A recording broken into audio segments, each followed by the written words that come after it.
If you're studying cognitive psychology and you learn how to engage in problem solving, then you've got this stuff mastered, right? All problems solved. Except that as human beings, we also often fall prey to cognitive barriers. And these are our ways of thinking that get in the way of even the most amazing problem solving skills and techniques. And the first is functional fixedness. When you think back to developmental psychology and you think about how we learn about objects, we learn them very simplistically at first. So an apple is a fruit. That lady is my sister. And this baseball bat is to hit baseballs with. But the problem is, as we are presented with new and novel problems as we develop, we have to be able to let go of those simplistic definitions. Functional fixedness occurs when you're only thinking about objects in terms of their typical use. So let's say that someone is breaking into my home. I wouldn't like that. And let's say that I don't have a gun. I'm not answering that question, but let's say that I don't have a gun. And I am in the corner of my bedroom freaking out. I can't get to my phone. No one knows I'm here. And someone is about ready to come in my door. And I look to my right and I go, a baseball bat. It's too bad I'm not playing baseball. So, if I was engaging in functional fixedness, I would fail to see that a baseball bat, yes, can be used to hit baseballs, but it could also be used to hit an intruder over the head. So, functional fixedness could get in the way of finding a new way to solve a problem because you're focusing on that one specific task that that object is typically associated with. So, don't engage in functional fixedness. And just in good terms of safety and security, it's often a good tip to look around your environment to look for things that could be potential weapons that you may not use.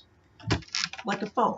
In all seriousness, a phone is something that police officers will tell you is a good weapon. It's handy, it hurts, and it's not a segue I intended to make. But there you go, safety tips. All right, so the second cognitive barrier is that of the mental set. This is a tendency to stick to specific problem-solving skills that have worked in the past, regardless of how well they're working right now. So let's say you're a counselor, and let's say you've had 50 patients come through your doors, and you have used this technique to help them with their social anxiety, and for all 50 of those people, it's worked. And in walks person number 51, and you say, I've got this perfect technique, but it's not working. It's not working the way it did for those other 50 people. But if you're engaging in this mental set, you can't let that go. So you go, well, this works. I've seen it. I know it does. I'm going to keep using it.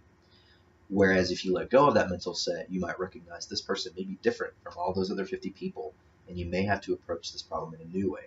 So people who engage in the mental set frequently are very rigid. They're not very flexible or adaptable, and that frequently prevents us from solving problems, small and big. The final cognitive barrier has to do with confirmation bias. This is one of my favorites because I engage in it all the time. Again, just because you study this stuff does not mean you stop being a human being who experiences it. So I often feel like when I am running late to work or anywhere, that I always hit red lights and I only hit them when I'm late. Like, what's that about, universe? Why do you hate me so?